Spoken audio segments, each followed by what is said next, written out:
Good morning Kolhapur. Hi hello नमस्कार, मी Isha Allat. Welcome to my another vlog. तर आज मी चालली आहे कोल्हापूर महालक्ष्मी दर्शनाला. फक्तच महालक्ष्मीला नाही तर मी बरेचसे देवळ ठिकाण तिथं फिरणार आहे.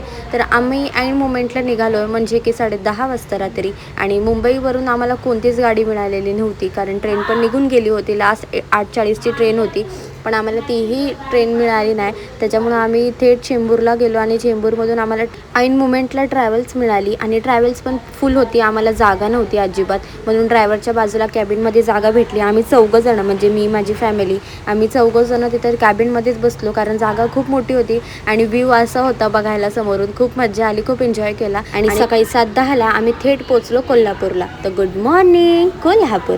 तर इथून चालू होतं आमचा खरा प्रवास कोल्हापूरचा. तर आम्ही टाईम वेस्ट न करता, कारण आधीच खूप थकलो होतो, रात्रभर झोप झाली नव्हती, म्हणून पहिलं बस स्टँडला उतरून आम्ही रूम शोधत होतो की कुठंतरी फ्रेश व्हावं, रेस्ट करावं.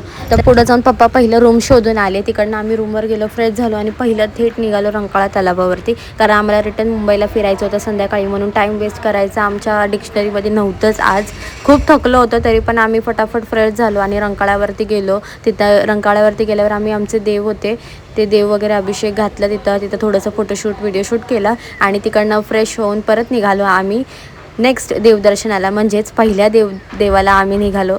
आम्हाला तिकडनं गाडी भेटली. आम्ही पूर्ण दिवसासाठी गाडी बुक केली होती, रिक्षा. तुम्हाला पण जर ऑटो रिक्षा बुक करायची असेल तर या काकांचा नंबर मी खालतीच डिस्क्रिप्शनमध्ये देते, तर त्यांना नक्की कॉन्टॅक्ट करा, कारण त्यांनी खूप व्यवस्थित आम्हाला सांभाळून सगळे देवदर्शन फिरवले. काही गाई गडबडी न करता त्यांनी आम्हाला व्यवस्थित नेलं आणि व्यवस्थित रिटर्न आम्हाला स्टेशनवरती पण आणून सोडलं. तर पहिलं आम्ही गेलो ज्योतिबाला आम्ही फर्स्ट टाईमच गेलो होतो. फर्स्ट टाईमच आमचं दर्शन एवढं जवळून होईल आम्हाला वाटलं नव्हतं. खूप छान वाटलं दर्शन करून, खूप मजा आली. फोटोज पण शूट केले. एवढी गर्दी होती ना, बाप रे. अधिक मासाचा शेवटचा दिवस आहे ना, सगळ्या देवळामध्ये तुम्हाला अशीच गर्दी बघायला भेटणार आहे. पण आम्हाला खूप एन्जॉय केला आम्ही, कारण फर्स्ट टाइम ज्योतिबाला गेलो होतो आणि एवढं मस्त वाटलं तिथं, एवढं छान वाटलं ज्योतिबाला जाऊन की मी शब्दात हा आनंद सांगूच शकत नाही. जसं काही जेजुरीचा गडच आहे हा, कारण सगळीकडे गुलाल गुलाल गुलाल होता. आम्हाला उधळता आला नाही गुलाल, कारण पप्पाने आम्हाला कुठंच थांबू दिलं नाही. आम्हाला दुसऱ्या देवाला जायचं होतं म्हणून तिकडनं आम्ही पटकन गेलो यमाई देवीला गेलो. आणि हिचं रूप एवढं सुंदर होतं, एवढं छान वाटत होतं, खूप प्रसन्न वाटलं ह्या देवळामध्ये. इथं पण आम्ही फर्स्ट टाईमच आलो होतो आणि इथं अशी मान्यता आहे की इथं ना छोटे छोटे दगड रचतात, म्हणजे याचा अर्थ असतो की संसार खूप छान सुखाचा होतो आणि पुढच्या वाटचालीसुद्धा म्हणजे खूप छान, म्हणजे असे चांगलं काहीतरी तिकडच्या लोकांनी आम्हाला सांगितलं होतं. मला लक्षात नाही आहे, बट खूप छान वाटलं. तर आम्हीसुद्धा तिथं 5 दगडं मांडली आणि हे बघ खूप छान वाटलं होतं इकडं. तर इकडून दर्शन केल्यावर आम्ही थेट निघालो कोल्हापूर महालक्ष्मी अंबाबाईला, म्हणजेच आमची कुलस्वामिनी श्री महालक्ष्मींना, आईसाहेबांना मुखदर्शन घेतलं होतं आम्ही. खूप छान वाटलं, खूप प्रसन्न वाटलं आईसाहेबांचं दर्शन करून. तिकडे रावळामध्ये आम्ही फोटोज व्हिडिओज काढले, सगळं खूप छान वाटलं. मंदिराचं बांधकाम चालू आहे. आम्ही गेल्या 2-3 वर्ष अगोदर आलो होतो तेव्हा इथं बांधकामच चालू होतं आणि आत्ताही इथं बांधकामच चालू आहे. सो जेव्हा कधी हे बांधकाम पूर्ण होईल त्यानंतर आम्ही परत एकदा इथं दर्शन करायला नक्की येऊ. आईसाहेबांचं दर्शन झाल्यानंतर आम्ही गेलो मरघाईला, म्हणजेच मरीआई देवीला.